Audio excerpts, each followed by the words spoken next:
Um, our speaker for today's session, Mr. Nakkeeran, needs no introduction. We have already experienced an extremely engaging and enlightening session with him earlier. With more than 33 years of experience to his credit, it is hard to describe him briefly. All I can say, he's a coach, mentor, counselor, academic, thought leader, community worker, all rolled into one and only Mr. Nakkeeran. We feel privileged, sir, that you have taken time out to help us nudge ourselves. I welcome all the participants, and Mr. Nakkeeran has shared his slides with us, but it's a huge document. We may not be able to share it through WhatsApp. We may try, but just to let you know that in case you do not receive the slides, please pay attention, full attention to the while Mr. Nakkeeran is speaking, just in case you feel that you have missed out something, do get back to us and we'll help you out with that. So I welcome Mr. Nakkeeran. You may please begin the session. Thank you, Ms. Ruby, and good evening all. So the devil is back. People have experienced my session. Not at all. It's a privilege, sir. Okay. So today I'll just try to change gears, and what we're going to see today is nudge yourself. So as you can look at this word nudge, nudge primarily is basically prodding someone to do something. In fact, there's a branch of behavioral economics based on nudge now, but I'm not getting into that. Today's subject primarily is to nudge all of you so that you achieve success in your respective careers. So what are those things we are going to look at today is, we're going to spend some time on how do you really recalibrate your mindset, and how do you enhance your skill set, and how do you sharpen your tool set so that you achieve success. So this is broadly in a nutshell.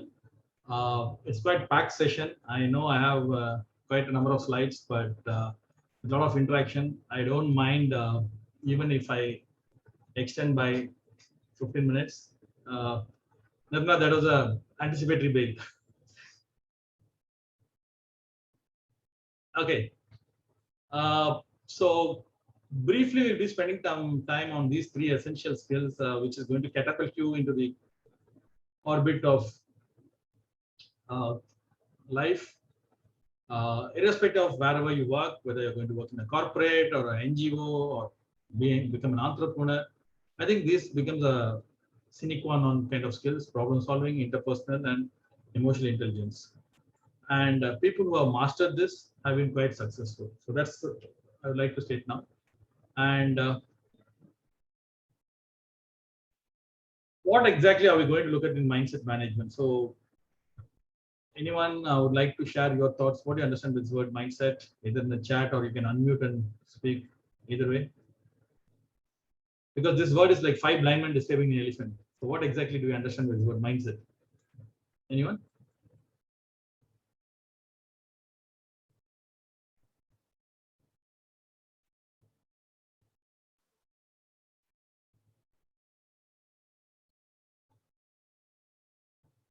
Not finding any responses. Is the question clear?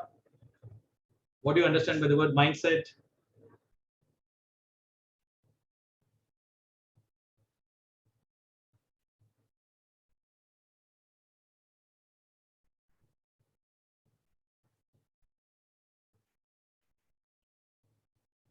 Am I audible? Okay, mindset is what we have got from our family since a childhood. Thank you, Navya. Shivani says it's approach.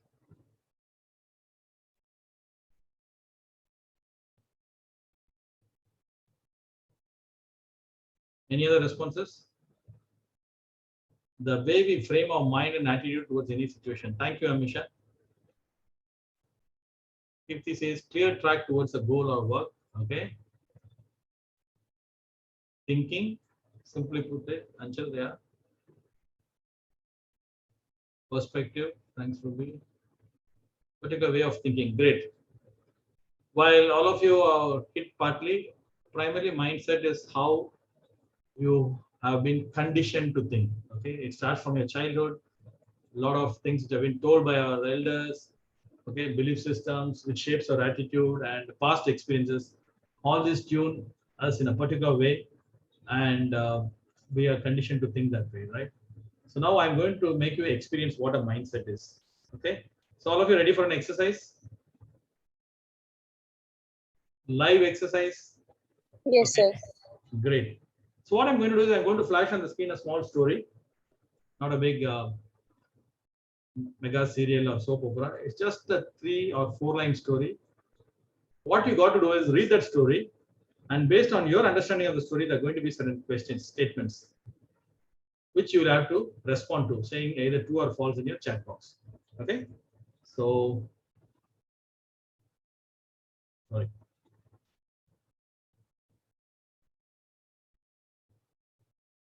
Is my screen visible? Yes, sir. Yes, sir. So can someone read the story? The second paragraph, 3 line. A businessman had just turned off the lights in a store when a man appeared and demanded money. The owner opened a cash register. The contents of the cash register were scooped up and the man sped away. A member of the police force was notified promptly. Beautiful, beautiful. So nice story, right? So now begins our mindset exercise. We have some statements, as I said earlier. I think we have around 15 statements. Quickly, we are going to walk through this. You got to read each statement, and in your chat box, you can say either true or false. Suppose you feel the data is not clear, ambiguous, there's a third option, question mark. Okay. So can I quickly see your chat box responses? We are now talking about statement number 1. A man appeared after the owner had turned off the lights.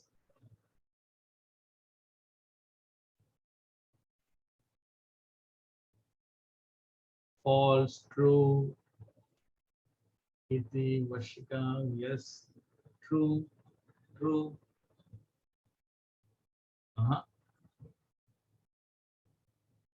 The group seems to be more aligned towards true.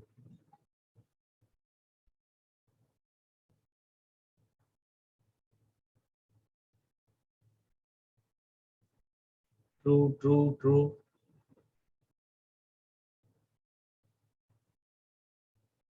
Hey, this response doesn't carry any assessment, so you can frankly respond. Okay, I find more or less people who responded so far have responded as true, but I find one odd response. Vanshika has said false. So Vanshika, can you unmute and say, give reason for your answer? I'm trying to support you. Huh? I always favor the minorities. So Vanshika, why do you feel this statement is false?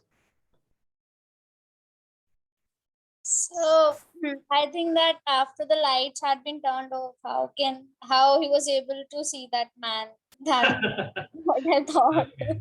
When it is dark, how can people see who comes and does what? Okay, okay, fair enough. Okay, anyone else? So rest is all true. So I would like urge this group to again read the story's first line. A businessman had just turned off the lights in the store when a man appeared and demanded money. Right now, read the statement number 1. A man appeared after the owner had turned off the lights. So can you spot the difference? Is there any difference? Are they same? Are we talking about the same entity? Yes, no? Attention to details. Come on, students. Do you notice any difference or it's the same? Sir, in the storyline, it is a businessman. Good. The statement, it is owner. Okay. So do we assume that both are same? Could there be different entities? What does the rest of the group feel? Did we make an assumption that businessman and owner are same? Is it true? Can they be two different entities? Possible? Yes, no? Yes, sir. Okay. So this is how we operate in life. Sometimes we jump to conclusions not knowing the full facts and figures. Okay. It could be the same person or it could be two different. So always there is this benefit of doubt and scope for ambiguity.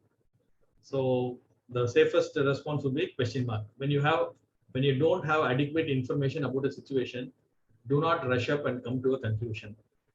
Number 2, the robber was a man. True, false?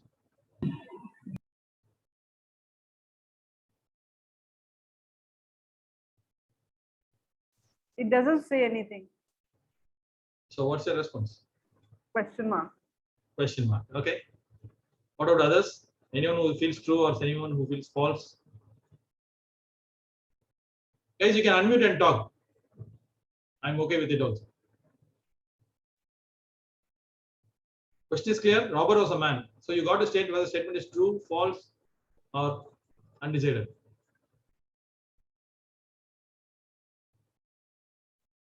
Question mark, question mark. So all of you have become Socrates. You have started questioning things. Anyone who feels true? Okay. Naba, can you say why it's true?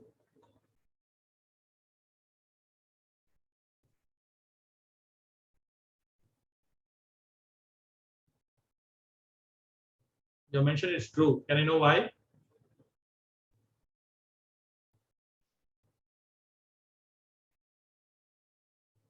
Anyone who feels true? It's written there, the men spread away. Okay. So anyone running away means the robbery has taken place. Huh? How did you come to the conclusion that it was a robbery? That's my question.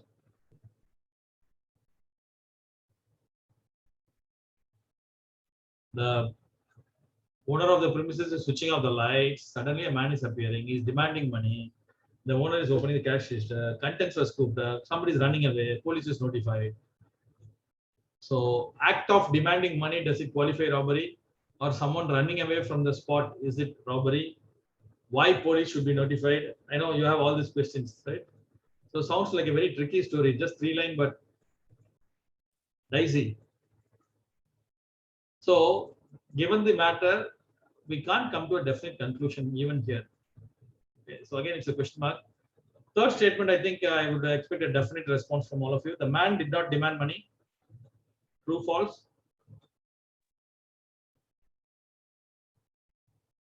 False, false, false, false. No outlier. Anyone who feels true or question mark? Divya, Aishwarya, Ekta, Ajal. Anyone who feels true or question mark? I think majority seems to be false as of now. So let me ask any one of you, can you tell me why it's false? Anyone?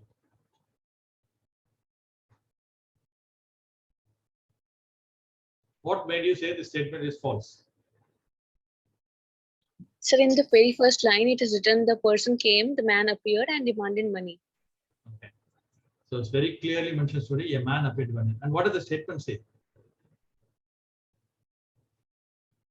Sir, the statement says the opposite, the man did not demand money. So it goes false. Okay. Yeah, man, the man are same. I'm not teaching any English grammar. That's beyond the scope of this program. Are they the same? Are you sure?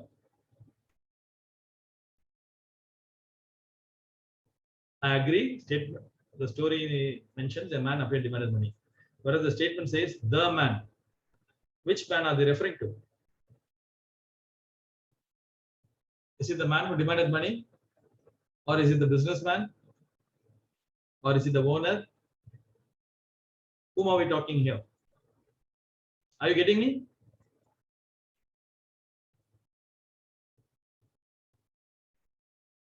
Okay. So I told you we need to ascertain details. Still, there is a bit of ambiguity. By and large, we tried to connect both the statements and say, yeah, a man appeared, it should refer this only. 2 plus 2 has to be 4, right? Can 2 plus 2 be something else? So that's the way we've been conditioned. So this is what I call as mindset. So we move to the fourth statement. The man who opened the cash register was the owner.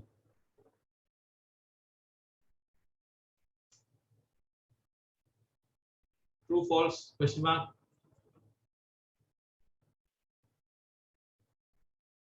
What's your response? I think all of you have become very defensive, silent. Now I'm not finding any response at all. Thinking, eh? Question mark. Good, Kirti.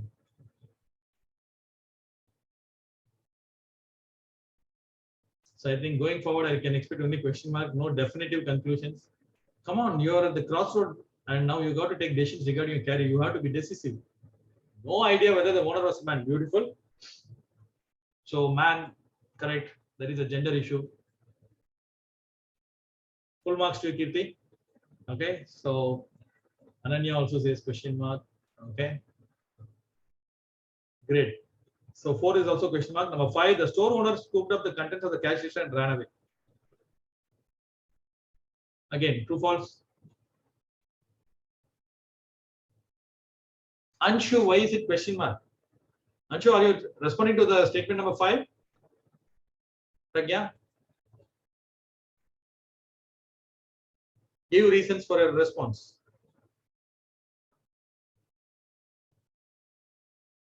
Any one of you? You are the early bird who responded. Anshu and Pragya.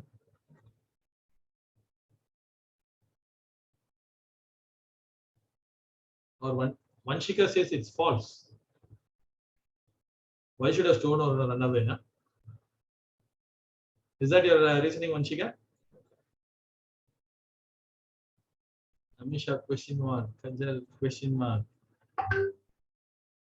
Okay. Come on. So let's look at this scenario.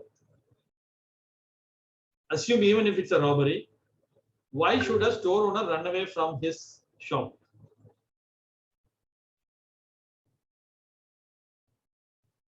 Okay, so Kirti says why it's not specific. It says owner opened the cash register, but why it's mentioned as someone, and it also does not mention who scooped up the cash. Good, Pragya. Justly false. It's not mentioned who did it. Beautiful, guys. You started thinking. I'm happy. Critical thinking. This is how it happens.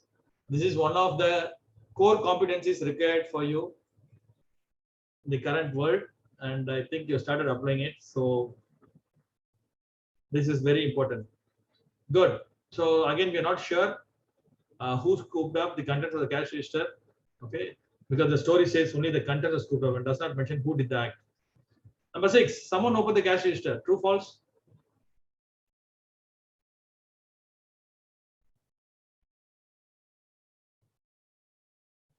Come on, fast. True. So Amisha says it's true. Anyone saying false or question mark? So a lot of true. Meeta, Anchal, Vanshika, Radhika. True.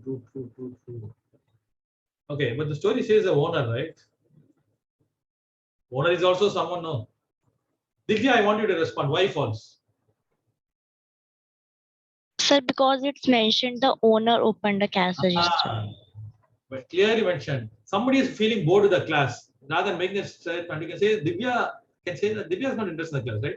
So there's a difference when you try to generalize any thinking pattern. So in communication, you got to be very, very specific. Here, very clearly, the story states the owner opened the cash register. So why should you use someone? Owner is also some entity, right? We can always keep arguing. So choose specifics whenever the data is available. Number 7, after the man who demanded money scooped up the contents of the cash register, he ran away. True, false? Vidhi says true. So Vidhi, you're making an assumption the man who demanded money is the man who took away the contents, correct?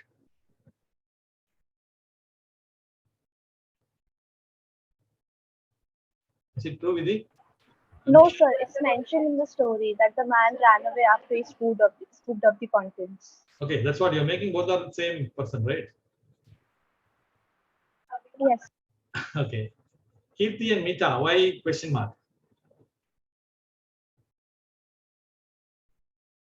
So it's not clear whether the same man has ran from the place or it is some other man. Good. Okay, so whenever there is Also, yeah, go ahead. who scooped up the cash register, it is not mentioned who has actually done that thing, who has scooped up the Correct. cash register. So we cannot. So there are a lot of loose ends in the story, right? Number 8, while the cash register contained money, the story doesn't state how much. True, false?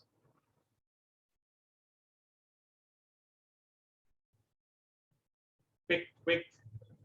True. Okay, a lot of true groups. Kirti says true, Kajal true, Neha true. Anyone who would like to dispute this, say false or question mark? I'm looking for outliers. There seems to be a herd mentality. All of you are thinking alike, which is also dangerous for a democracy.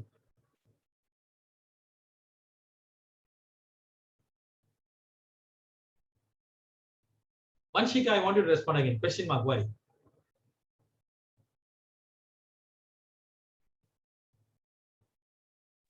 Sir, it's not mentioned that the cash register contained money. Beautiful. Gave me a big clap, right? So story clearly says contents were scooped up. Nowhere it was mentioned as money. Okay. See, this is what I call as attention to details. You got to read line by line, small things, okay, can make a difference. Good, Vanshika. Keep it up. Number 9, the robber demanded money from the owner.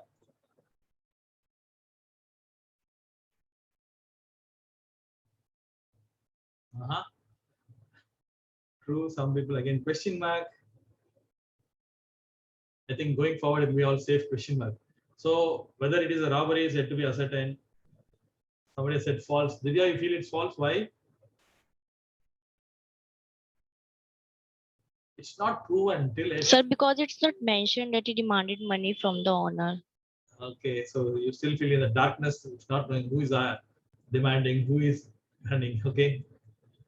Jocelyn, why question mark?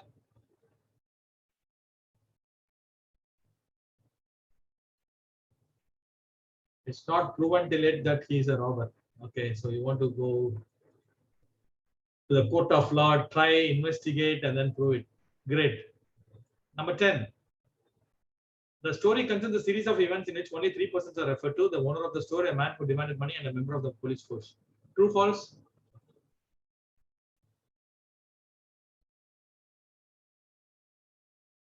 False. Why, Amisha? So there was a businessman also in the beginning. Oh, so that is not settled that issue. We do not Yes, know we whether don't that- know who that person is, whether Good. that person is I owner grant or it. who I that grant it. So if you made assumption the same person, then probably this could be true. Otherwise, it's false. Full marks. Number 11. The following events in the story are true. Someone demanded money. A cash register was opened. Its contents were scooped up, and a man dashed out of the store. Number 11.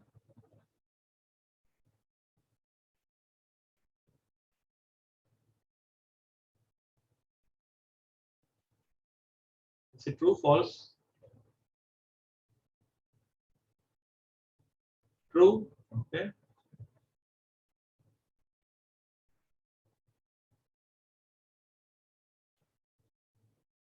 What about others? I find only one response. Okay. Ananya, why it's false, Ananya?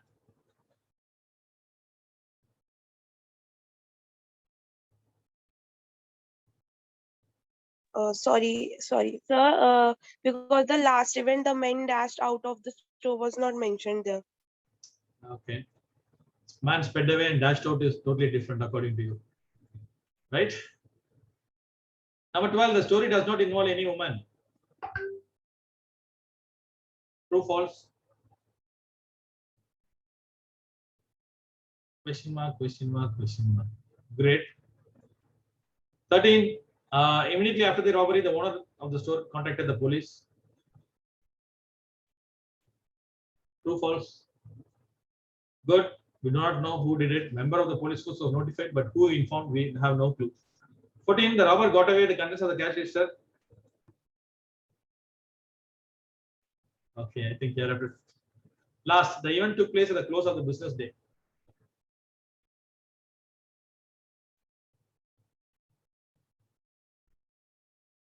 Just because lights are switched off, how does it mean? Okay. Good, guys. So I wanted you to feel what a mindset is. Now, by and large, when we try to justify a response, we try to bring our own logical reason. We go beyond the facts mentioned in the case and we try to justify. This is how every day our thinking also operates.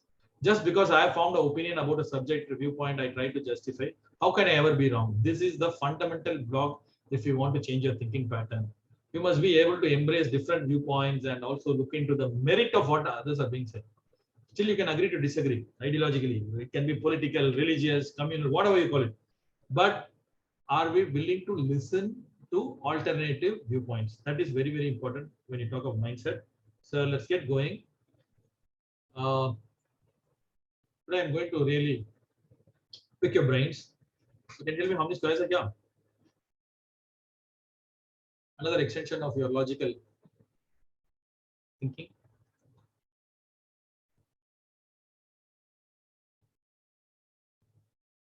Quick, some numbers you can even unmute and tell me. 26. 26.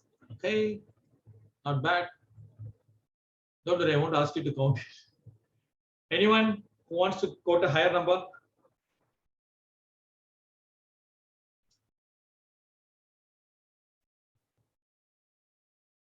Definitely, I'm sure you would have done this earlier, right?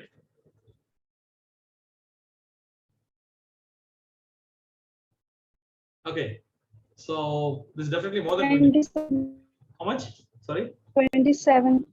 97. Okay, this is looking like an auction here. Slowly, number is increasing. If I give you more time, you can still make more because we start seeing paradigms, we start seeing patterns. Good, I'm happy. So we start looking different things, perspectives. The more we take time, it's actually 30, 30. Okay, you can count it later. But the purpose of making you do this is, can we look at possibilities? All of us face problems, but we get stuck. It can't be yes or no in most of the situations. When we start looking at the in-between gray area, that is where we look into endless, infinite possibilities. Okay, so I'll get going. So what are the mental blocks we need to battle? Basically, someone who thinks different in a group, we don't accept them. You are not aligning with us.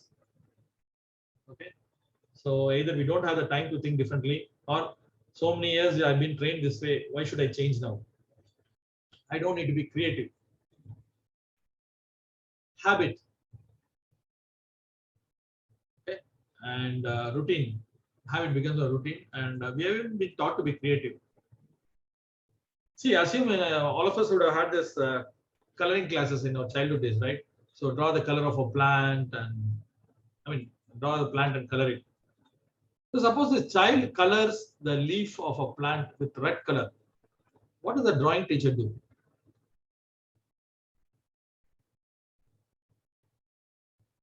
Yes.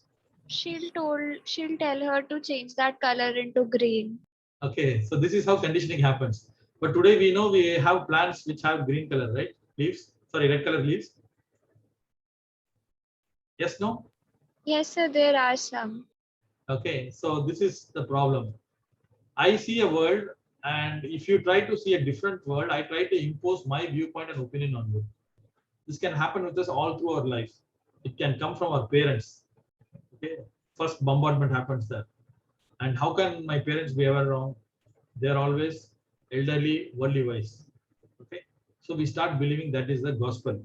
Then comes the schooling, then comes the college, then you get into a corporate or a societal setting where elders, seniors, but we don't question what is happening around us. So that becomes a matter of routine, and we haven't been taught to think differently. So these are some barriers which prevent you from thinking. It's not logical, is one. Why should we challenge rules? Okay. And when the rules were framed, the conditions existing are different, but now it has changed. So it's high time we need to modify the rules. Because we have been always told follow the rules, don't be a rule breaker. Be practical. If one individual is going to have a different viewpoint, can you antagonize the entire world? So be practical. This is another block. The other mental block is that doesn't concern to me. Pollution control, why should I be bothered? Let Delhi continue to suffer. What can I do from my own? We think there are some specialist planners who can do that. It's not my job. So sometimes we try to exclude ourselves from social issues. Avoid ambiguity. For me in life, everything has to be black and white. There's nothing called gray area. Shades of gray. The first exercise which we did, okay, we thought it's easy to answer true or false, but then we started seeing the power of question mark. Whenever there is an ambiguous scenario, we start looking at the question mark as a kind of supporting tool. So please remember. And we don't want to be foolish. Always I want to be right in life. When the entire class is responding in a particular fashion, if my reasoning is going to be something different, I have a chance of getting excluded. I want to be always included. I can't take the risk of being an outlier. This is how we snuff out our creativity, right? The other thing is, normally I try to self-discount myself. I'm not at all creative. I'm not cut out for that. I'm sure I'm not good in out-of-box thinking. All of us are endowed with our own creative power. Only thing, we don't exercise it and we don't unleash it. Okay. Now let's look into this problem. You must be able to answer this easily. A man and his son are in a car accident. The father dies on the scene. The child is rushed to the hospital. When he arrives, the surgeon says, "I can't operate on this boy. He's my son." How can this be?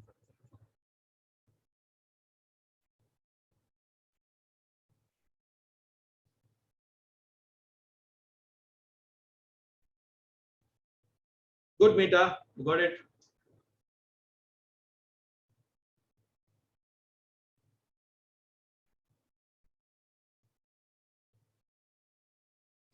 Good, Kirti.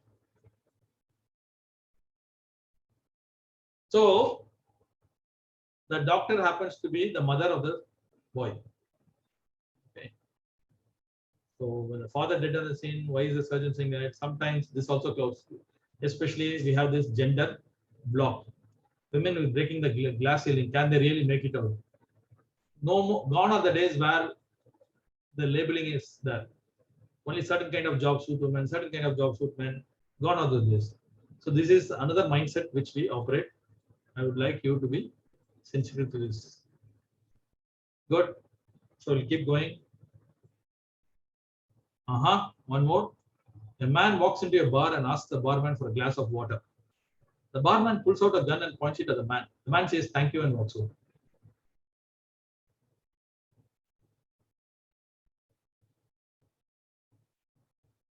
Can you guess what could have happened?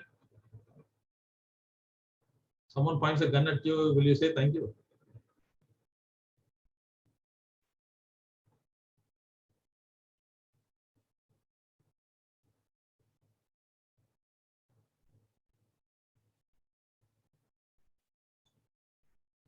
So even if he did point the gun at the barman, did point the gun at the man, he must have given him a glass of water. So he just drank it, said thank you, and walked out. Okay. Maybe. Quite detailed. Servicing with a gun, huh? Okay, not bad. So it's not clear whether the man who has asked for water is same to whom the gun was pointed. Okay, so Ananya is saying he must have pointed the gun at some other man. Okay, not bad. Yeah, wild guesses. Okay, let us see what exactly is the scenario.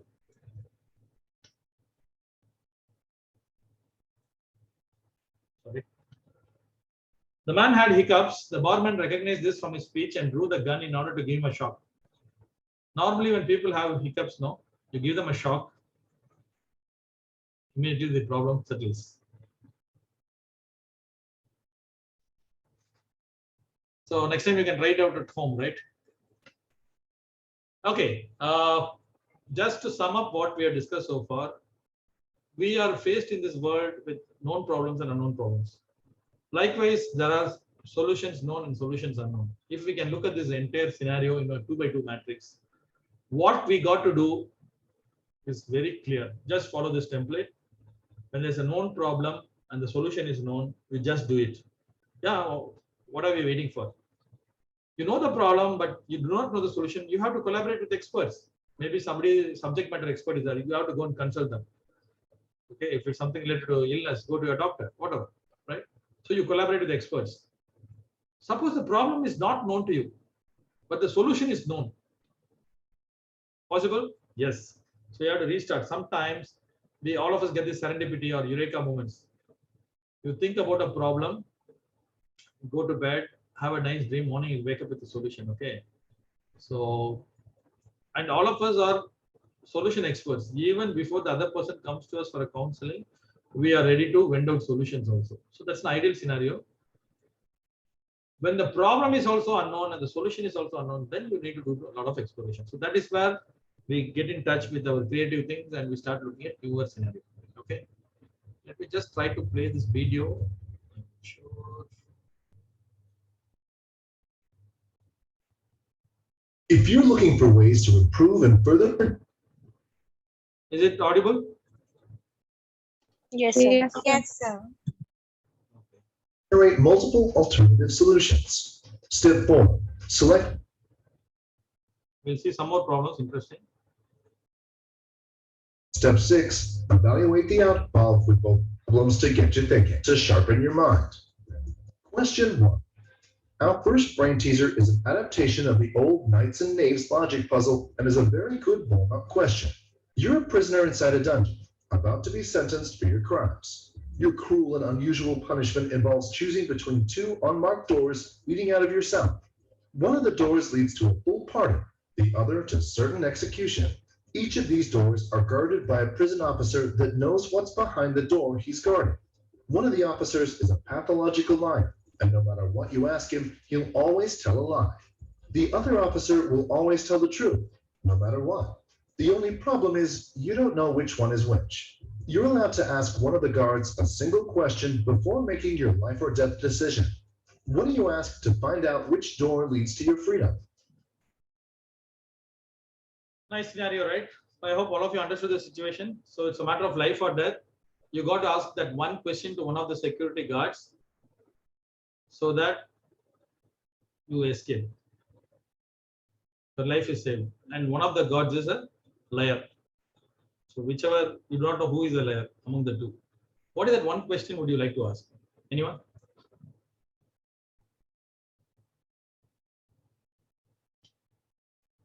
Or 45 p.m. asking such questions. Brain is really tired. Is it? Time for calibration.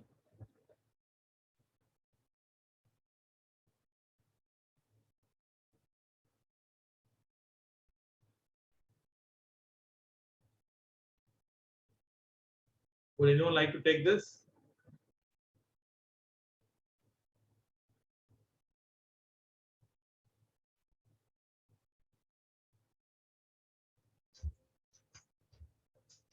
Let's see what is the solution. I hope everyone got this one right. To ensure your freedom, simply ask any guard which door the other guard would say leads to safety. No matter the answer, pick the opposite door and you're free. If it doesn't make sense, we'll break it down for you. If you've asked the lying guard which door the truthful guard would recommend, he'd lie and point you to the execution door. If you'd asked the truthful guy the same question, he'd be honest and tell you the lying guy would lie, pointing you towards the execution door instead of the door to freedom. In this way, it doesn't matter who you ask. Just pick the opposite door and walk on out smiling. Question 2.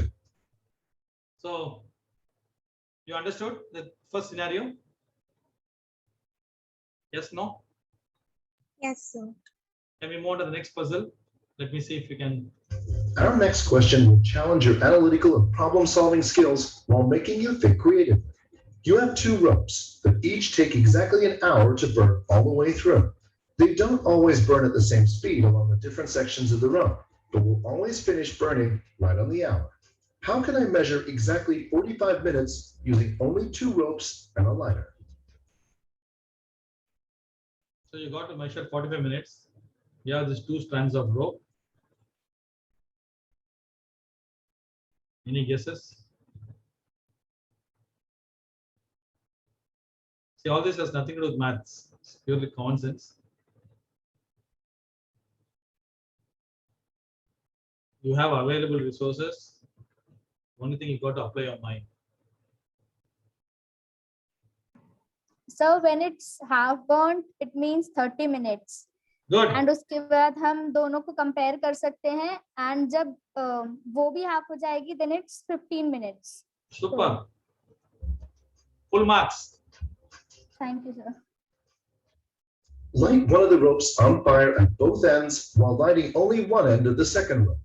When the first rope burns out, exactly 30 minutes has elapsed, and half of the second rope has already burned away. At this moment, light the other end of the second rope. These two flames will meet in exactly 15 minutes, giving you a total of 45 minutes. Question 3.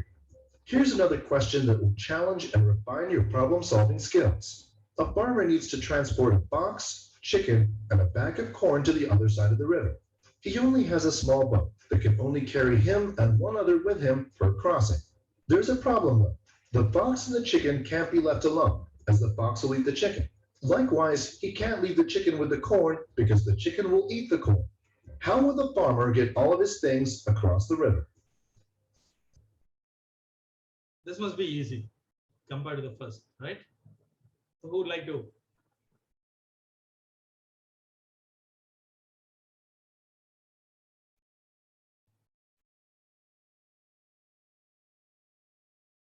Urushi, you seem to be knowing the response. I'm finding some excitement. You know the solution?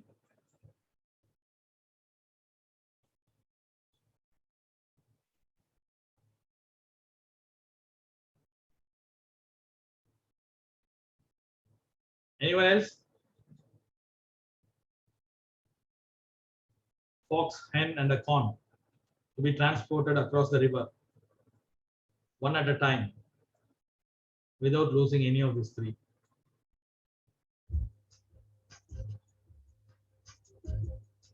Let's see if you got this right.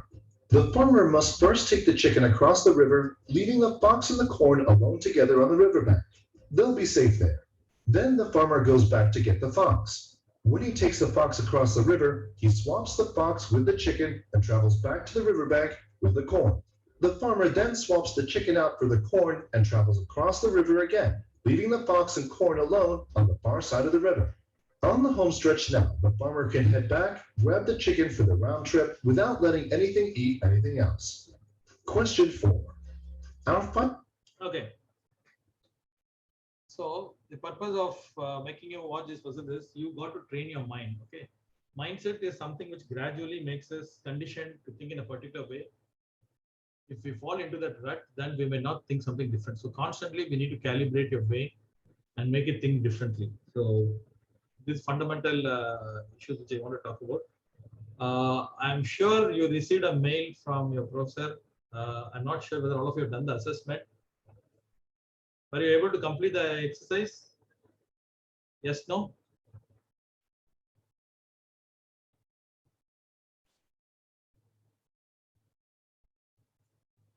Sir, the PDFs were not active. We could not really mark in. Fine. Okay, so you can do it as a homework. Probably we can take it up later. But the concept is simple. You must have heard of this concept of Johari window. If you got to improve your relationship with others, primarily we go by this framework, which is a very powerful framework. It's named after two of its inventors, Joseph Luft and Harry Ingham. So Joe and Harry becomes Johari window. And it's a 4-pane window dividing personal awareness into 4 different types, namely open, hidden, blind, and unknown. And the lines dividing them are like window shades, how we interact.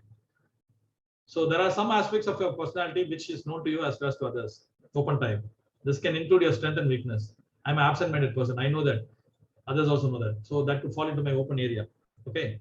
And there are some things which are not known to me, but known to others. Possible? Yes. When others give me a critical feedback, whenever you speak, you keep pointing your fingers at us. We don't like that. So I'm blind till that point of time.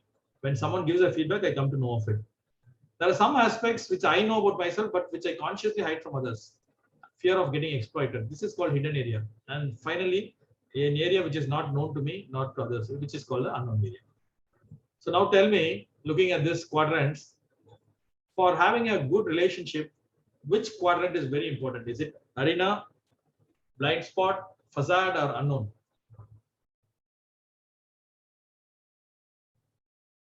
Common sense, quick guess. Which quadrant is very important?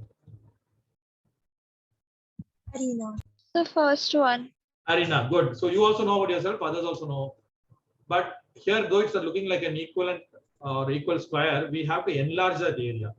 So how do you enlarge your arena? By reducing your blind spot and facade. Unknown area is something which you can't do anything about because you also don't know, nor do others know. Whereas blind spot, when others give you a feedback on areas for improvement, you got to improve. Take it as an action point. Facade is something which you hide from others. So going forward, stop hiding. Try to disclose more information about others. The more it can include even your vulnerabilities, your weaknesses, so people understand and appreciate you better. And by accepting your vulnerabilities, don't think it's a major weakness. Actually, you grow stronger. So the open quadrant represents things that you know about yourself and others. Blind, as I told you, which you're not aware of. Hidden is which consciously you hide from others. And unknown is which you do not know. So one way of enlarging the open area is through self-disclosure. Share personal things between you and the person whom you want to interact with. See, obviously, you can't do this with 100% of the population in the world, right? We have our own selective people whom we can disclose. The trusted, confident people, right? So this is how it happens. And if the other party is also interested in getting to know you, they'll reciprocate. So that way relationship gets strengthened. And the moment you start receiving feedback from others, start acting on it so that you'll reduce your blind area and your open area becomes larger. Okay. Is that clear? Yes. Now we move on to the next thing.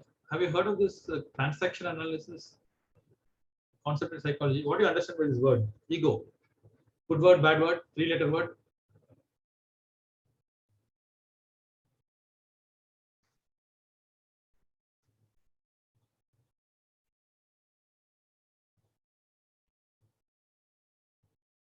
Anyone? Ego is a good word. I'm not asking any spiritual definition. It's purely psychology. Of course, our spiritual masters have told you it's a bad word. Kirti, Vanshika says superiority complex. Okay, again, our mindset. This is what we have been told. Okay, whatever you understood, going forward from today, please understand or have it in your mind. Ego is nothing but state of mind. In other words, simply put it across, it's the mood. Okay, mood, I think all of you understand. So my ego at this point of time could be different. Why we need to understand the subject, transaction analysis, which is popularly known as TA. It's the method of understanding communication between people. And you analyze the relationship. So the author of this concept is a psychiatrist called Eric Berne, who has written a series of books, Born to Win, I'm Okay, You're Okay. So if time permits in your library, you can read these books.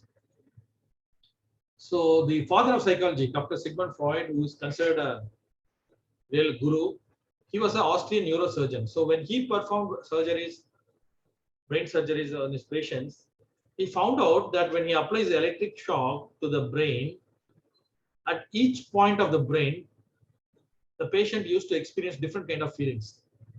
So this he classified and brought out this theory called id, ego, and superego, which are basically Latin terms. In our language, we call it as child, adult, and parent. This has nothing to do with the chronological age of the person. So even a senior citizen can have a child ego state. Even a small kid can have a parent ego state. Right? Now, this is further been classified. The child is subdivided into three more categories called natural child, little browser, and adaptive child. Adult is only one category. Parent has been divided into critical parent and nurturing parent. Okay. I'll give an example so that you understand how this ego states function. A flashback. Go back to your school days. First quarter, the first terminal exams, quarterly exam, whatever you call it. You go home with the progress card. You want your dad to sign the 4 subjects. You got 90%.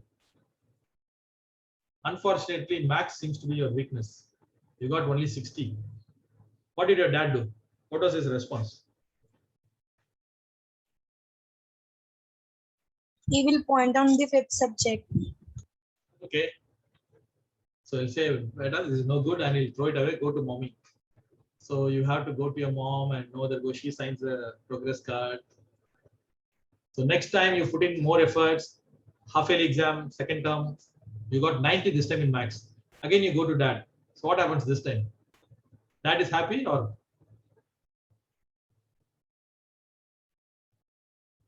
He'll say. Sorry?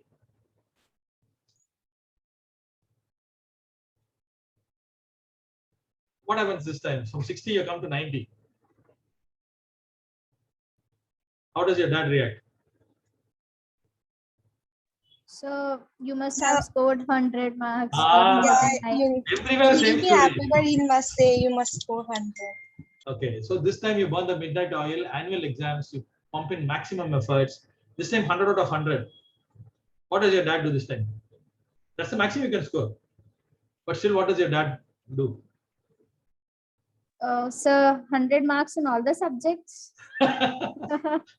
Okay, so all of us have gone through this, right? Maybe some are lucky, they might have had good dads. Dad always keeps saying, further, put in more efforts. It's not okay. Come on, slog. You are not the only one who got 100. I know 10 of your classmates got 100 out of 100 in mathematics. No big deal. This is called a parent, especially a critical parent ego state. Okay, I told you there are two types of parent ego states. The critical parent is how it will behave.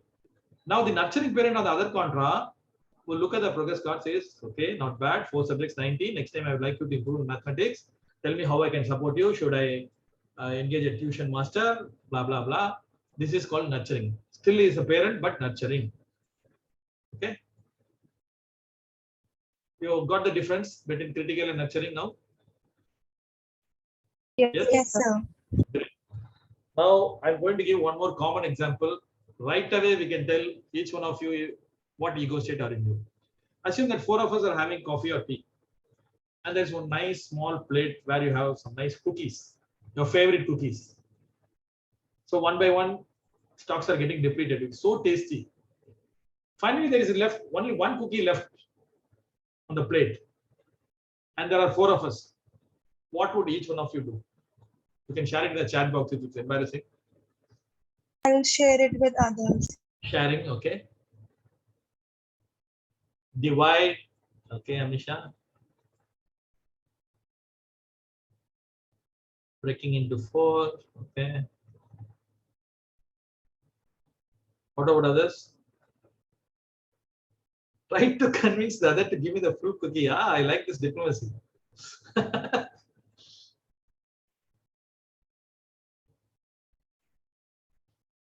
Okay. If someone want it, I can give it or eat alone. Very spiritual. Good. Now, situation has been the same, but response of each one of you is slightly different.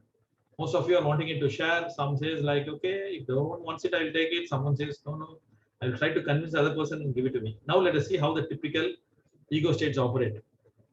The natural child is that part of your mind which always acts spontaneously. It is not worried about others. Very kiddish. Sometimes we keep telling our friends, now, why are you behaving so immature? Like a kid. You are a grown-up kid, big grown child, right? So that maturity is lacking. The natural child is not bothered what others talk about it. It will just pick the cookie and put it in its mouth. Yeah, it's tasty. I like it. If you want, you could have always taken it. Who prevented you? Yeah? What others talk behind me is not my concern. I will be like this. Let people accept me. Very spontaneous. So you understood what a natural child is now? Yes, sir. Little professor is that part of your mind which is very, very creative. Always loves to break the rules. Very, very creative also. Unpredictable. It will just pick the cookie. It will just watch it for a while, observe the contours, smell it, and then drop it into the coffee cup, dilute it, and drink it. Did you expect this to happen? That is little professor for you, full of surprises. The most creative person in the group. The adaptive child, most of us Indians are like this. We all believe in fate. Okay, if this is destined for me, it will come to me. If someone else has to take it, it will go to them. Already it's written on my forehead. Can't help it, boss. So you just keep waiting. We don't put in any efforts. It should come on a platter and it should be fed into us. So that is called adaptive child. The adult is that ego state which most of you responded. You said we have only one with cookie, so we'll equally share it. Okay. Now we come to the most critical parent. Critical or punishing parent is that one which always is critical, admonishes. Now, it will not pick up the cookie, but it will observe someone tries to pick it up, it will start shouting at the person. Do you have any sense? 4 of us are there. Basic etiquette. You could have asked us. I don't know how they brought it up. You're from which part of the country? Where did you study earlier? Okay. So publicly demolishes the other person. That's the critical parent.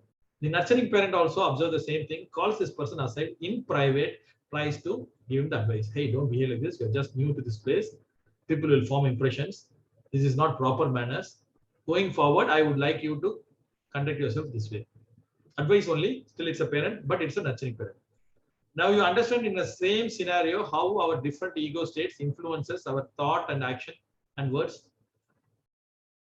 Now you understood what a critical parent, nurturing parent, what an adult does, what a natural child, little professor, adaptive child. Yes? Yes, sir. Great. So why this is subject is becoming very important is it recognizes the voices in your head, and let me play a quick video so that it.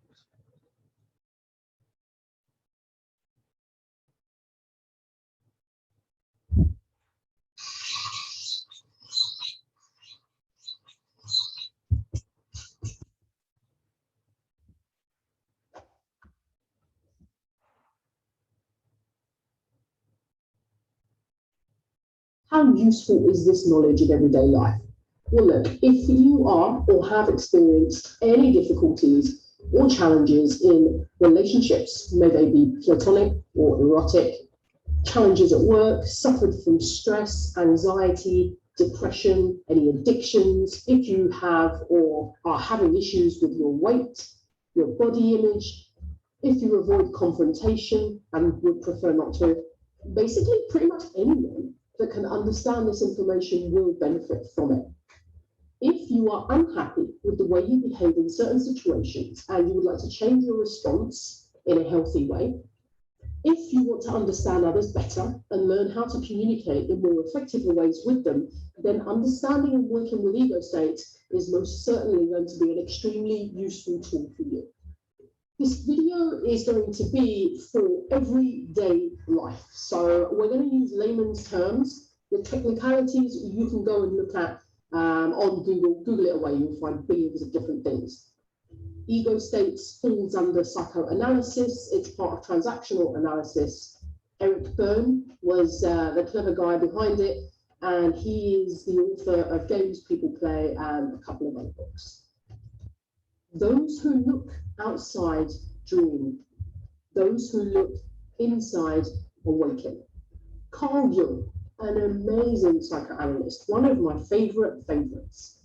What's the point of that quote? The point of that quote is that if you keep looking outside of you in order for you to go off and be able to feel a certain way or achieve certain things, then you are going to only but be dreaming of those things that you really want to achieve. What you need to do is look inside. Start to understand, start to discover, start to find out all these beautiful things about you. If you're going to do a degree, the most useful degree you can ever do would be one in yourself. Who the hell am I? Yeah, what am I about? What are my triggers? What makes me feel and do the things that I do? It's about understanding them from a gentle, from a loving, from an empathic place, because the moment that you start judging anything that you've realized, anything that you've understood, you're going to basically lose it. It's going to be pointless, worthless. What are ego states? Okay, well, look, the simplest way for you to understand ego states is to start thinking about when you are in a particular mood or a state of mind, ego states, state of mind, when, for example, you're at work, because you will be in a particular state of mind at work, which tends to be your default at work. When you're at home, you tend to have another state of mind, which would be default. And then again, when you're with certain friends, some of us don't like to mix our friends. Why? Because with certain friends groups that we socialize with, we're actually different. We're in different ego states. And so mixing these friends is going to be a little bit tough because we're going to look slightly schizophrenic. Once you've started to think about these moods and the states of mind that you're in, what you want to do is relate them to your past. Were you behaving in ways that your parents or your guardians or primary caregivers used to behave when you were growing up? Or were you behaving in ways as you did when you were a child? Again, in certain situations. What were you like at school? Did you like school? Did you not like school? Was school a great fun playground for you where you socialized and made lots of friends? Or was it somewhere that actually you felt quite lonely and that you didn't have many friends and actually you felt like a bit of an outcast? Now, understanding these things is going to be so helpful for you, not just understanding them, actually really getting to know them in a great detail. How was I? How did I used to feel? What were my coping mechanisms? What did I used to do? These things are important because in your adult life, we're playing them out. It's like a beautiful epic movie, like let's say Avatar. It's Avatar just playing over and over again in 4K Ultra HD. And it's going round and round in circles. And we're playing this out over and over again, unfortunately, unconsciously, until we start to bring it into our awareness by learning, by understanding, by discovering, by going, God, that's interesting. An example would be one of my jobs, I was a manager. And at work, I had a team of approximately 12 people. And I would be in my parent state, a particular parent, but I would be in my parent state a lot. And it happened to be critical parent. Why? Because I would actually start to behave a lot like my mum used to. Now, my mum, for example, was very much a stickler for time that we went to sleep, time that we woke up. Obviously, school, she was always there in parents' evening, looking at our grades. There were quite a few rules in the house. Some days was cleaning your room day. You basically don't come downstairs until your room is clean. So when I was at work as a manager, I was pretty much the same. My mum was quite strict, meaning, you must follow the rules. So was I.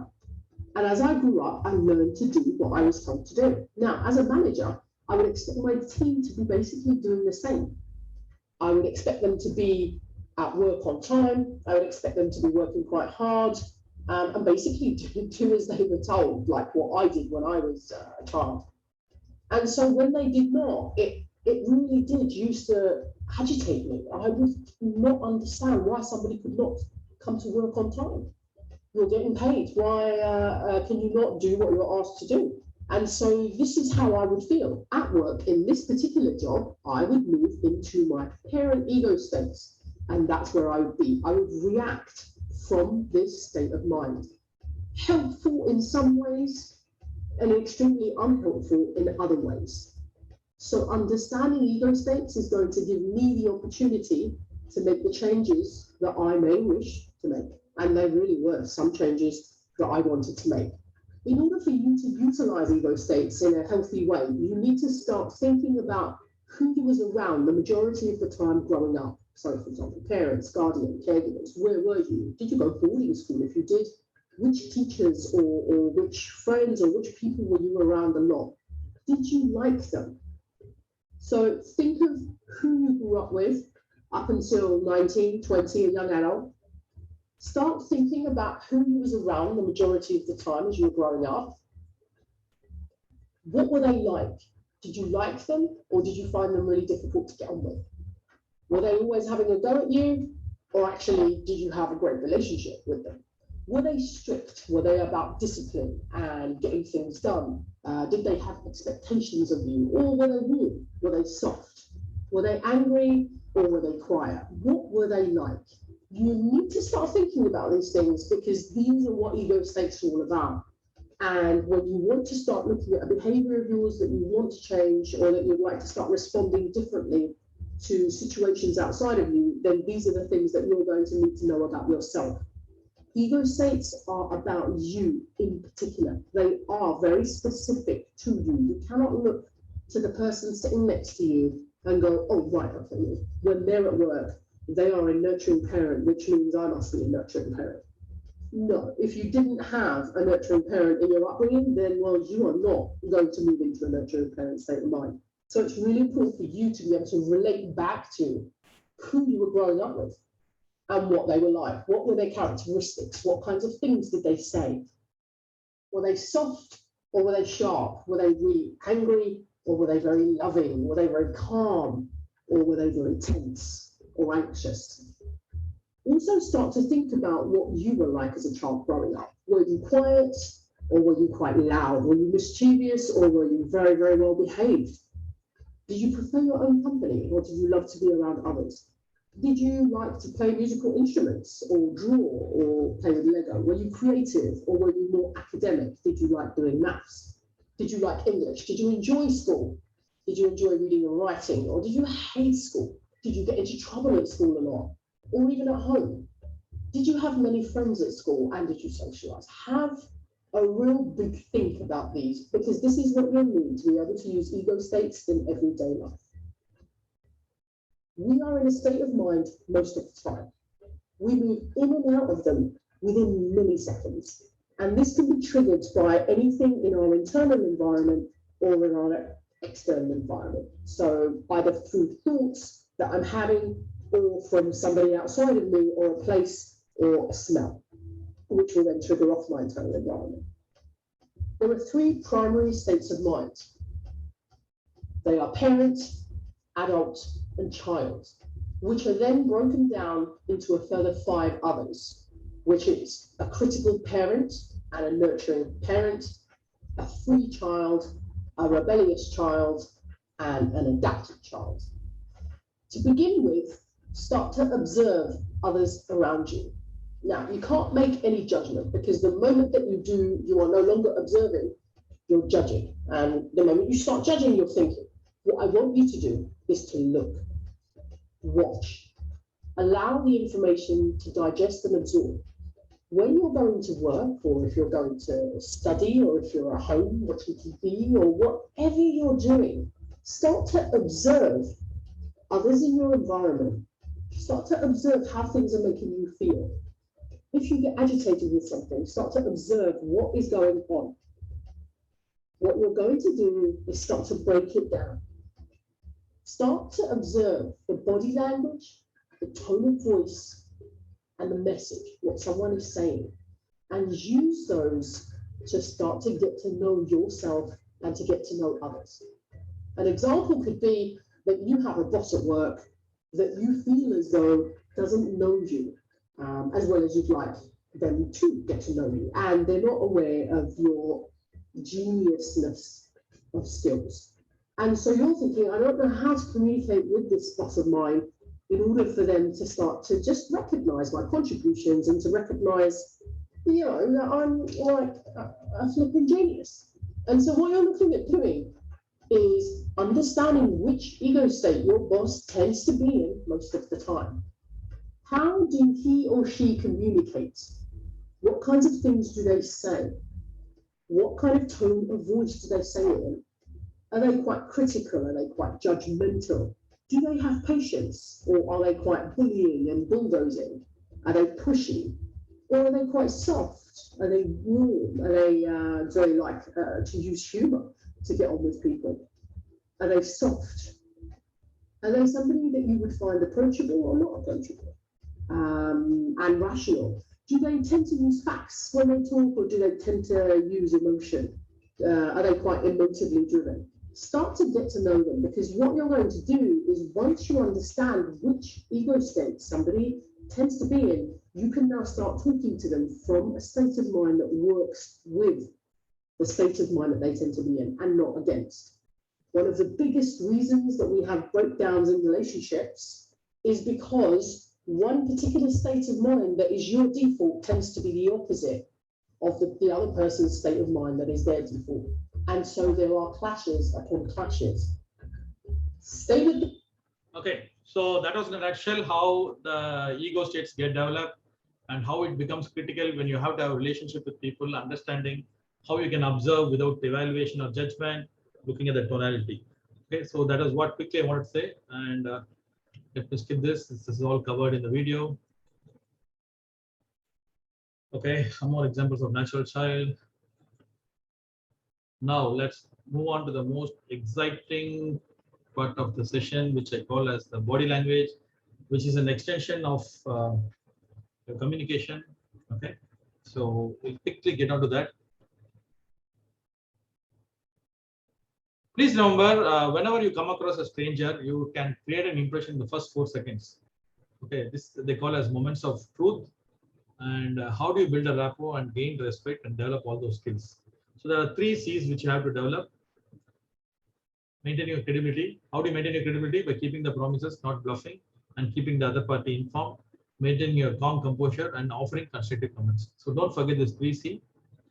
Ask, look, and listen. Same thing is on the T also. How do you observe? And then listening is becoming very critical for interpersonal skills. And whenever you are not aware, please don't hesitate to ask. Sometimes even in our classrooms, we hesitate to ask questions. People who ask a lot of questions learn a lot.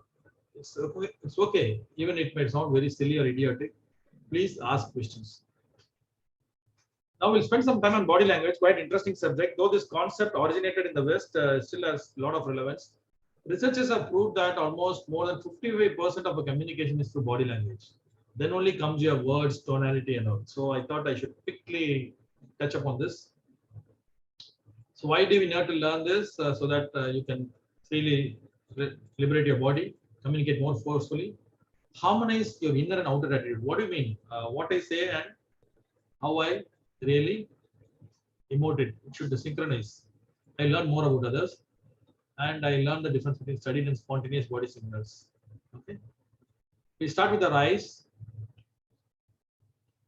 The fully opened eye can receive all incoming images, and you can take on anything without any critical distinction. It's like a photograph for a camera. The slit eyes generally indicates concentration, sometimes narrow-minded, over-critical, petty, or even a jealous personality.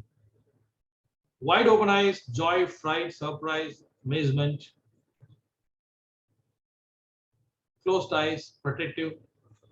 They don't want others to know what they're thinking. Screwed up eyes, frowns, okay. Unpleasant feelings like fear, reluctance, displeasure. Blinking eyes. It's not that they want to get rid of any grit in the eyes, but to avoid or feel that they're embarrassed, insecure, tensed. These are some other tips. Those who look away when speaking are not sure of their opinion. Those who look at others can support the validity of what they say. So when they look into others' eyes, you want their support. And people who look at the floor are overcautious. How do you judge whether a person is very popular in a group? The higher the level of eye contact. So when you say eye contact, don't stare into the eyes of the other person. Not more than 3 seconds if you're addressing a group. Okay. Direct look. This is the best spontaneous, undivided attention. It also says that you have genuine interest and respect for the other person. Sidelong glance, skeptical, distrust.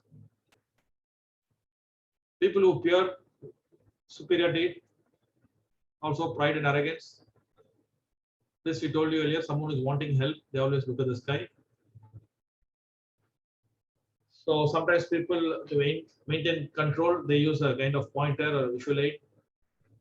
Then we come on to the nose. Whenever someone tries to wrinkle a nose, it means they're conveying some displeasure. Pouting. What is pouting? Anyone? Ex-Prime Minister Narasimha Rao. Just imagine him. Okay. This I told you. Nose touching is a negative thoughts. Mouth guard. Come on. Now you guys should say, what does this mean? All of us have done this since childhood. What does a mouth guard indicate? So something related to shame. Okay. What else? Something sudden or surprise. Okay. You're all good Samaritans. Too good. What more? Whenever you tell lie, okay, subconsciously this comes. This starts from our childhood. Okay. So if you observe the other person speaking, you must be very careful. Is he speaking the full truth or not? Pressed lips, disagreement, criticism or disapproval. Biting the lips, again tension, nervousness. Turn down face, low mental state. Okay, energy level is down. Now let us see the kinds of laughter. Aha laughter, free, open, hearty. Hee laughter. Okay, something challenging, sarcasm, condescending. Someone who drags hee laughter, a giggle. Okay, it's always an irony. Ho laughter, again joy, surprise, astonishment. Smirk, someone who just winks his eyelid, mischievous person. Now let's come to the hand and arm gestures. Very, very important, especially when you interact with others. Open hands always convey that acceptable, trusting. Covered hands always indicate kind of insecurity. We want to give assurance to ourselves. Clinging hands to some knob or your handbag, okay? These are again confused and insecure. Twisted hands are complex personalities. Maybe they're undergoing a difficult emotional life. Loose hands are given up everything in life. Palm in palm gesture, people who have a superiority confidence quotient. You might observe this in group discussions. Rubbing the palms, someone who is communicating positive expectations. Again, hand gripping gesture, giving assurance. You should not get frustrated. Self-control. Upper arm grip, where again you're trying to disguise your nervousness. Shake hands, very, very important. See, this practice originated during the medieval period when two knights, okay, you might have read of King Arthur and his round table. So when they venture out, when you come across a stranger again riding on a horse against you, and how do you know whether he's a friend or a foe? So first thing they do is they extend the right hand. Okay, so the hand doesn't go to the sword. So that's how shake hand started. So when your hand is upward, then you are taking the control. Observe whenever the countries of, the presidents of various countries shake hands is very, very important. Okay, whether it has been earlier George Bush, Manmohan Singh, Trump, whatever. See how the handshake happens. When your palms go downward, then you are giving control to the other person to take control of the situation. This is a perfect handshake, transmitting respect and rapport. This is offering a token handshake. Again, a superiority position. This is a typical politician handshake. He comes out of the way, tries to hold your elbow. Please trust me. Knuckle grinders. Okay, the other person's hand doesn't show any feeling, no warmth. Stiff arm, you try to pull the other person towards you. Some people just a fingertip grab they do. Lacks confidence in himself. Harmful, I told you. Sometimes you feel weak and you want to pull the other person to your zone. Okay, sometimes to convey sincerity, the double handshake comes in. The left hand is used to communicate that extra feeling. Arm barrier generally is considered as a kind of defensive approach where people would not like to share anything, information, viewpoints. Though some of them have it as a kind of mannerism. Is again still being a very hostile person. Superior hand pushing. People who try to hide their hands with some flowers or handbag to disguise their nervousness. Women tend to use handbags or flowers, men adjust their coat cufflinks, etc. Okay. Then comes thumbs up, all of us know. Kind of authority, encouragement. Clenched face, you had it if you come too close to me. This upward index is always someone who is highly opinionated. Pointed index finger to draw attention to something special. Sometimes professors do this. I would like to bring your attention. Come on, now take a guess. This also we have done mostly since childhood. What does this indicate? Anyone?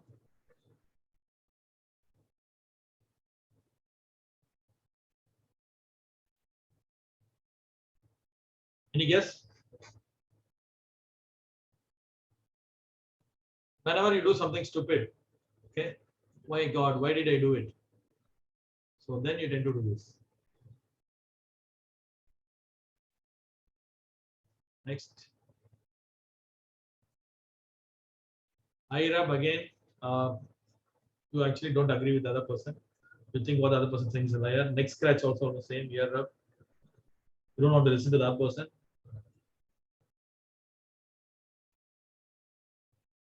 Okay. Collar pull. You find very difficult to digest what the other person says. Stippling hands. This is the way you are raised to stipple. Whenever you try to give opinion ideas, people and you are the speaker. Lower stipple when you are listening. Postures, open leg. When you sit, when your legs are sprawled across, then it shows recklessness or superiority confidence. When you lean forward, it's considered to be a very interesting character. Okay. Standard cross legs. See again here the cross culture context. In India, we consider this offensive, but in the West, this is okay. This is a sign of confidence. This is called the American position, where it again reveals the person is highly competitive. This looks like a figure 4 clamp position. Very tough guy. You need to really break through. Wrapping legs around the chair, we do it. Now to sum it up, legs slightly spread apart indicate self-confidence. Legs wide apart, eagerness to impress. Legs very close together, fear and tension. Feet turned toward inward, insecurity. Feet turned toward outward, self-confidence. See, these things get observed whenever you go for any job interviews. There would be a psychologist in the panel definitely observing all this. And this is a balanced attitude. Some people have this tendency to put their hands in their pockets and do some jiggling, keychains, whatnot. Very aggressive attitude. The cross-leg attitude. It's a combination of defensiveness and tension. People who make swift movements are highly active. People who make quiet movements are calm. Lethargic movements obviously sluggish people, and distracted movements are nervous people. Okay. So how you walk also makes a difference. Stepping out. When you make big steps, that means you're highly decisive, ambitious, and you can action more in depth. Hesitant walk, very cautious. Poor risk taking. Relaxed walk, fear of commitment. Smoking, sometimes people smoke upward, confident and superior. Smoking down, negative and secretive and suspicious. And whenever they tap the cigar, there is some kind of thought process that trying to make up their mind, decision making is going on. Okay. Gestures with glasses, sometimes you would like to cut in before taking a decision. Looking over the glasses, again, scrutinizing the other person. Starting a chair, I told you, a dominant person tends to. Sometimes people try to pick some imaginary dust on their dress, which may not be there. Primarily when you want to avoid giving opinion on the subject being spoken. Both the hands behind the head. Dominant, superior people. Basic head positions, neutral, this is welcome. When a person's head is slightly lean, then he's interested in the conversation. When you look away from the other person, then it's a disapproval position, negative. Hands on hips, confidence. Sometimes people can look at it as aggression also. Someone who's ready for action. Okay, two people meeting each other and trying to indirectly send a veiled threat to each other. So if you look at this, it's an open formation where they can always accommodate a third person. Whereas in this closed formation, there is no space for a third party. Tight, locked. Okay. See here, two people in conversation, third person is totally disconnected or uninterested. Interviews. Assuming you are C and the two panel members A and B, even if the questions comes from one of them, you are supposed to address both of them. So you have to look into the eyes of both the panel members and talk.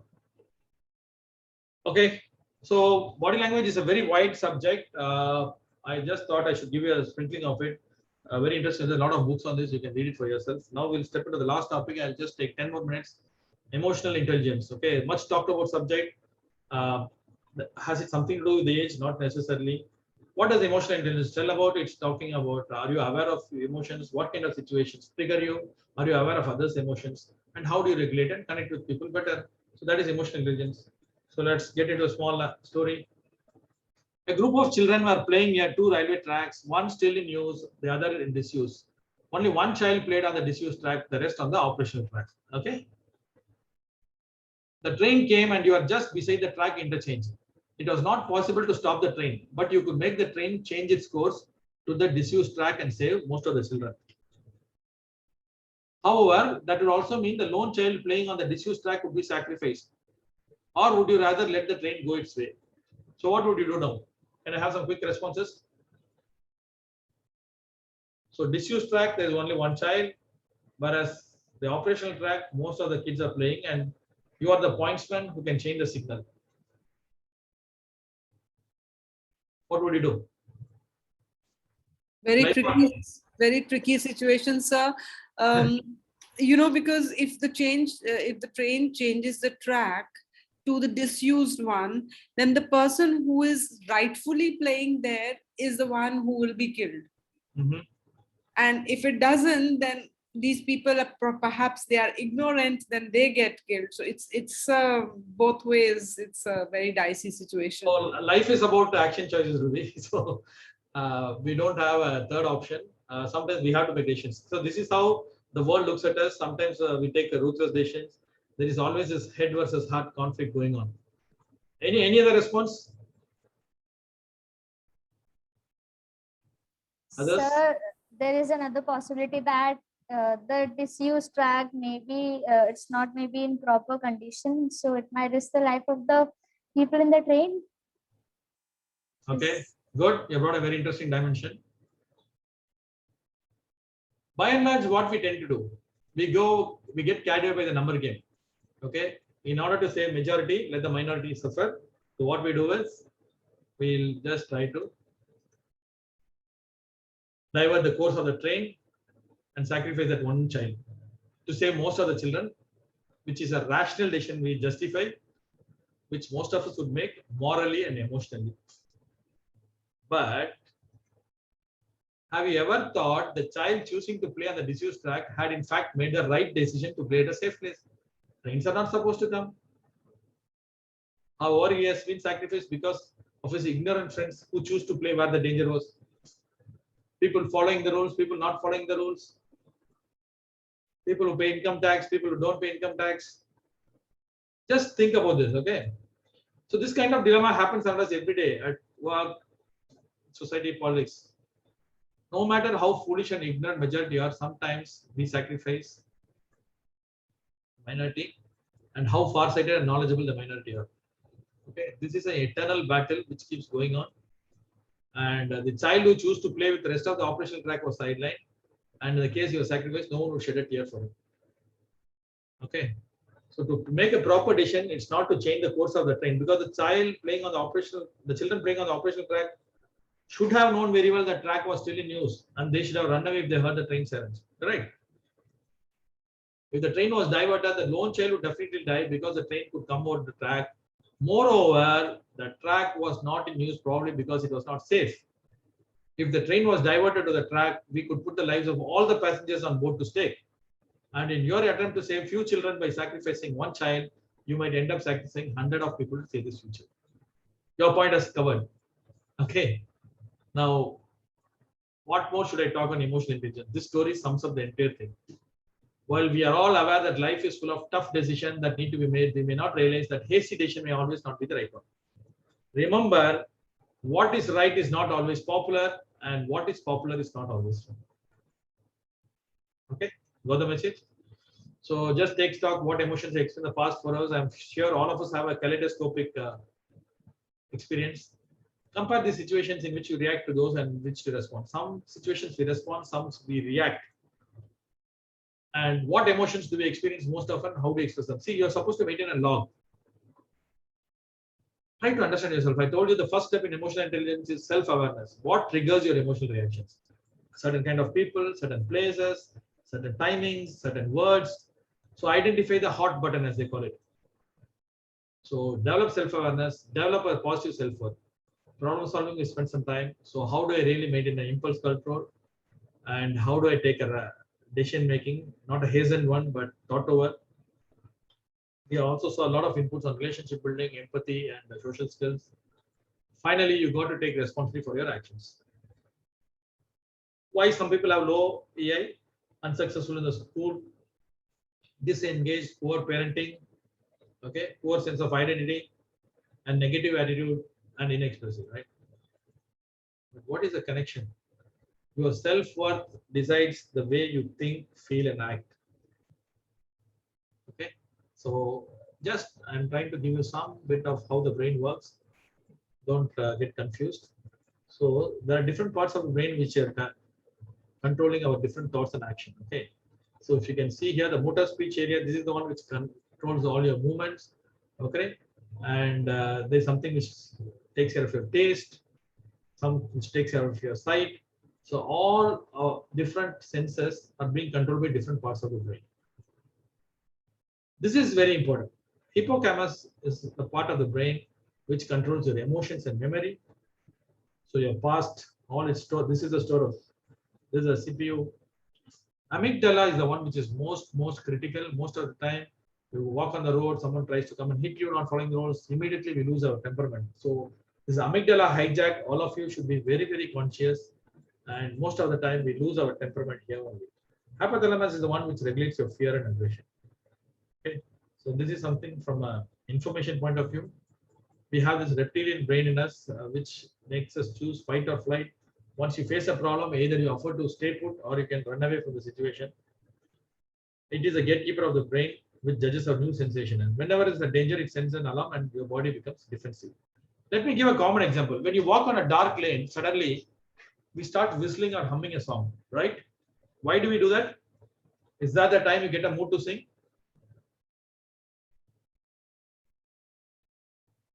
Yeah. Why do you So tend to distract ourselves and to avoid the feeling of fear. Very good. So suddenly you get a fear, there's some shade coming. It may be your own shade. So I want to give us self-talk, assurance to myself. Hey, I'm okay, I'm in control. So I start whistling or humming a song. So this is a defense mechanism. Likewise, each one of us develop our own defense mechanism to take care of us. So that is what it says. When senses danger, we develop a alarm system. So each one of us have our own defense mechanisms. So be aware of this emotional hijacking.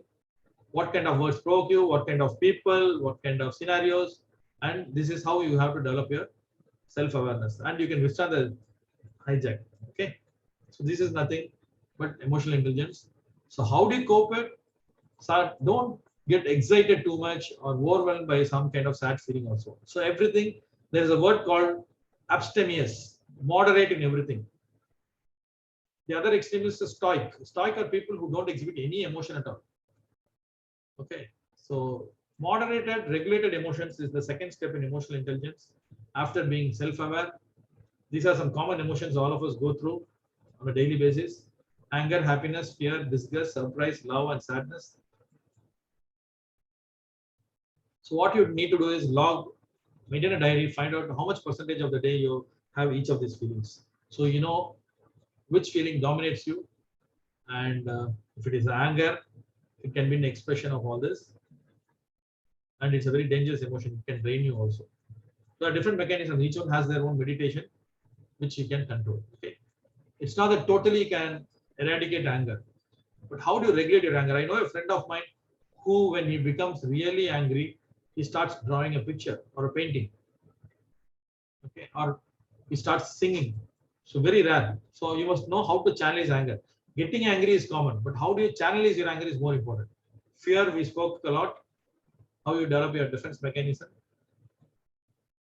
Sadness, sometimes we have our own depression, moods, because we don't get what we happened. There's a disappointment. Okay, so how do you transfer your disappointment into something more positive? So impulse control is very important. I told you, don't react but respond. So anger can damage your entire day. A lot of people have lost their relationship and their career. These are some skills I think we spoke even in the last session. Active listening is very important. Empathy, putting yourself in the other person's position, being aware of their feelings. All of us want to be happy. We try to avoid sadness, but I tell you, once in a while, you should experience sadness also. Get used to disappointments. You should experience all the feelings. Then only your body or system will be regulated. Laughter, yes. Can't always be fun and play, right? So why we need to avoid stress? Because this can have an effect on your physical body also. So you can develop your own relaxation techniques. You went through the mindfulness session, sound healing. Okay, proper nutrition is another thing which you need to take care, and fitness, whatever you choose to. It could be yoga, jogging, whatever, and proper sleep. So this is the last slide of the day. Everybody makes mistakes. That's why they put erasers on pencils. Okay, I stop here. Sorry, I took 15 minutes more. So what we did today, nudging yourself, we decided that first thing to be corrected is our mindset management. Once that's taken care, then we saw something on problem solving skills. Then we looked at interpersonal skills, Johari window. Then we saw transactional analysis, the role of the 3 ego states, and how we can improve on our relationship. And then we spent some time on body language. Lastly, on emotional intelligence. Okay, each one is a program by itself, but still I thought I should give you a flavor like a thali meal. So I stop there. If there are any questions, I'm ready to take.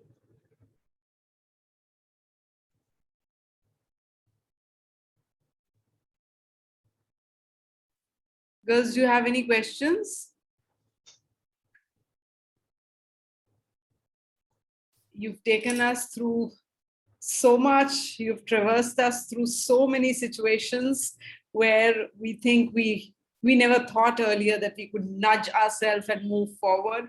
But this has been really transforming experience for all of us. And I think since you have been interacting throughout the session, I don't see anything in the chat box. If there is anybody who has anything to clarify, please feel free. Even if not now, you can mail to me later. I think Professor Nirmala can help you. Any feedback or any queries on this subject. I know I just did a whirlwind tour around the world in 90 minutes kind of thing. But still, if I was triggered your inquisitiveness, I'm more than happy. Thanks for the opportunity. Wishing you again all the best.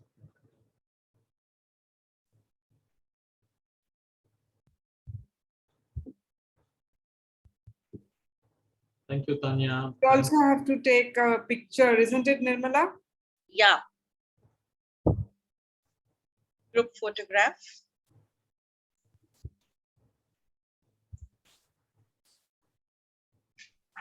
This time I'm visible, Nirmala. Yeah, right from the beginning. Right. But I think you have to stop screen sharing for the picture to be taken, right? Yeah. Participants, please unmute your cameras so that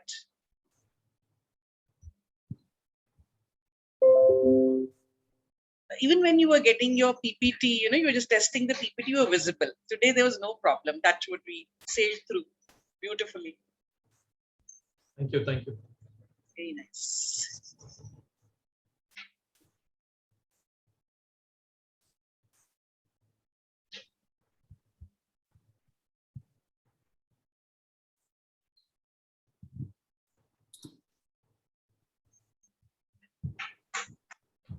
Hello, Suparna. Ma'am, I've taken the pictures. You did? Okay. Yes, ma'am. Okay. Very okay. All right. Thank you. Vidhi, did you share the feedback form? Yes, ma'am. I just put it in the chat box and the Share the participants feedback can form? fill it. Yeah, because Mr. Nakkeeran is very keen on a consolidated feedback. So yeah, that will help us to improve. Sure. We'll do that. Trainers, we always love feedback. Yeah. And when we will be inviting you for the valedictory also, and you can when is that happening? End of October. Okay. Around maybe 28th or something like that. I'm getting the date. Sure. So thank you very much. Thank you so much for a wonderful session. My pleasure. And thank you for all your assistance, your guidance, and your help throughout, right from the planning stage. In fact, the relationship can continue if people need any guidance, counseling, career-wise. You can share them my contacts. So I'm more than welcome. Absolutely. It can be routed through you. I'm more than. Sure. And if the students have any queries, I will share your mail ID with them. So please. Right. Thank you. So Prerna can give the formal vote of thanks. Sir, on behalf of the Department of HDFE, Janki Devi Memorial College, I would like to thank you for such a comprehensive, engaging, and interesting session. It was so good to see that how well you were able to connect with the audience using so many, videos and specifically the activities. I think nobody could, resist participating in it. So thank you so much for taking out your time and making this session an amazing one. Thank you so much, sir. Thank you. Thank you. Wish you all the best. Thank you once again. Thank you so much. I would also like to thank my fellow coordinators, Dr. Ruby Bhardwaj and Ms. Nirmala Muralidhar, our student coordinators, Vidhi and Anchal, and poster designers, Anima and Deepti. Thank you. Thank you all the participants for joining, and we'll meet on 30th, same link, same time. See you all. Please fill the feedback form before leaving. Thank you, everyone. Thank you. Thank you. Bye-bye. Bye-bye. Take care. Bye. Bye-bye. With the feedback